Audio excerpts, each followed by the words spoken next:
Assalamualaikum warahmatullahi wabarakatuh. Saya Danuviana NIM 20319100106. Saya akan mempresentasikan operasi teknik kimia 1 tentang pengendapan dan sedimentasi dalam pemisahan partikel fluida. Pada filtrasi, partikel pada dikeluarkan dari seluruh tube dengan cara memaksa fluida melalui media filter. Filter tersebutlah yang menghalangi jalannya partikel pada dan memungkinkan filtrat melewatinya. Dalam pengendapan dan sedimentasi, partikel dipisahkan dari fluida oleh gaya gravitasi yang bekerja pada partikel.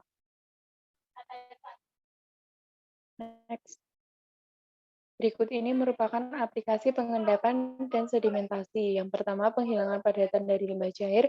Yang kedua, pengendapan kristal dari cairan induk. Yang ketiga, pengendapan partikel makanan pada dari makanan cair. Dan yang keempat, pemisahan campuran cair-cair dari tahap ekstraksi pelarut di settler, yang mana menghasilkan partikel berupa produk. Next. Dari beberapa aplikasi tersebut disimpulkan bahwa proses pengendapan dan sedimentasi bertujuan untuk menghilangkan partikel dari aliran fluida sehingga fluida bebas dari kontaminan partikel. Terdapat dua pengendapan. Yang pertama yaitu pengendapan bebas. Pengendapan bebas terjadi ketika partikel berada pada jarak yang cukup dari dinding wadah dan partikel lain sehingga jatuhnya tidak terpengaruh oleh jarak.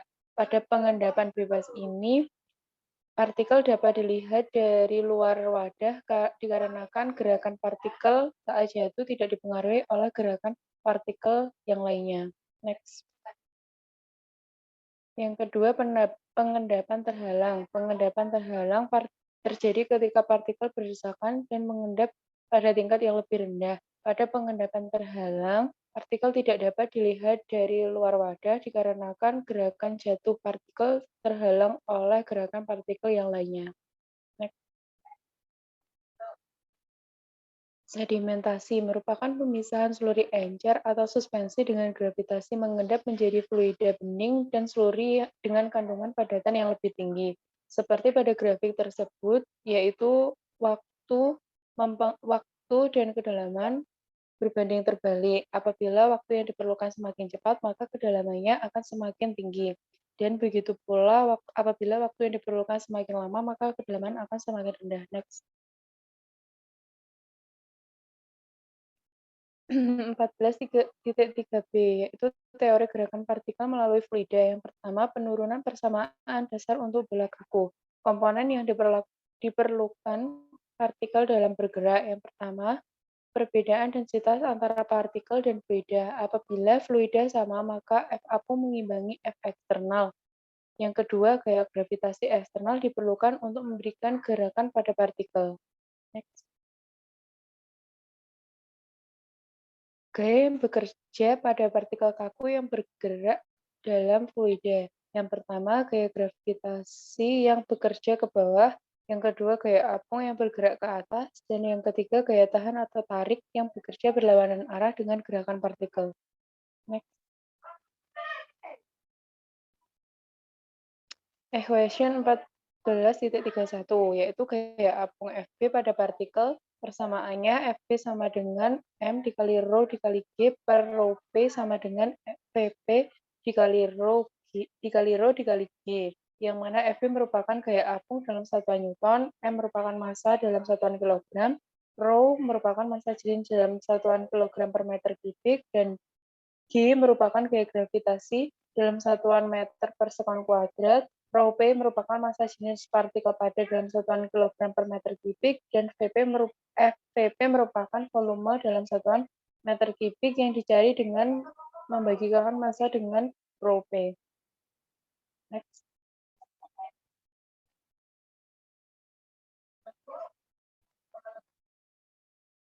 Equation 14.32, yang mana gravitasi atau gaya eksternal Fg dapat dicari dengan persamaan M dikali G. Next. Equation 14.33, yaitu gaya drag Fd pada sebuah benda. Dapat dicari dengan persamaan CD dikali V kuadrat per 2 dikali Rho dikali A. V kuadrat per 2 merupakan heat kecepatan fluida dan CD merupakan konstanta proporsionalitas. Equation 14.34 yaitu gaya resultan pada benda. Dapat dicari dengan persamaan massa dikali dV per dt sama dengan Fg min Fb min Fd. Selanjutnya dilakukan substitusi dengan equation 1431, 1433, dan 1434 dan diperoleh equation 1435 yaitu M dikali dV per dt sama dengan Mg min M dikali rho dikali G per rho P min C dV kuadrat rho A per 2. Next. Equation 14.36.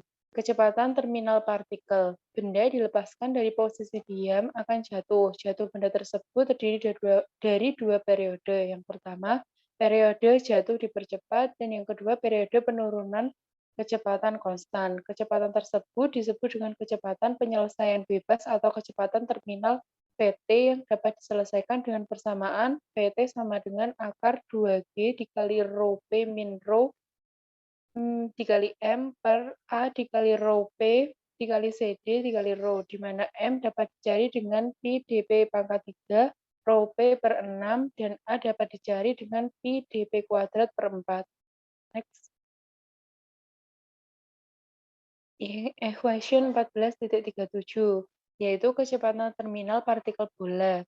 Dapat dicari dengan persamaan Vt sama dengan akar 4 rho P min rho dikali G dikali dP per 3 dikali CD dikali rho. Next.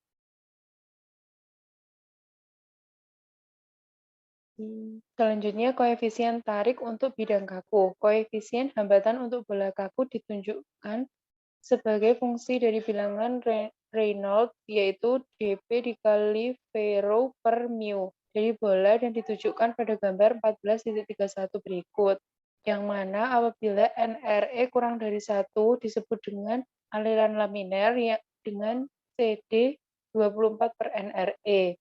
Apabila NRE sama dengan 1 min 10 pangkat 4 atau aliran transisi, maka CD dapat dicari dengan 24 per NRE plus 3 per NRE pangkat setengah plus 0,34. Dan apabila NRE lebih besar daripada 10 pangkat 4 atau aliran turbulen, maka CD sama dengan 0,44. Next. Equation 14.31 yaitu pada aliran laminar yang disebut wilayah hukum Stokes adalah untuk NRE kurang dari 1. Koefisien hambatan dapat dinyatakan dengan persamaan 24 per dP V rho per mu sama dengan 24 per NRE. Next. Equation 14.39 untuk mengganti persamaan 14.38 menjadi persamaan 14.37 pada aliran laminar, maka diperoleh persamaan sebagai berikut. Pt yaitu dicari dengan persamaan Pt sama dengan G dikali dB pangkat 2 dikali rho P min rho per 18 kali mu. Next. Apabila partikel berukuran kecil, maka terjadi gerak Brown, yaitu gerak acak yang diberikan pada partikel melalui tumbukan antara molekul fluida yang mengelilingi partikel dan partikel. Sekian presentasi dari saya, kurang lebihnya saya mohon maaf. Wassalamualaikum warahmatullahi wabarakatuh.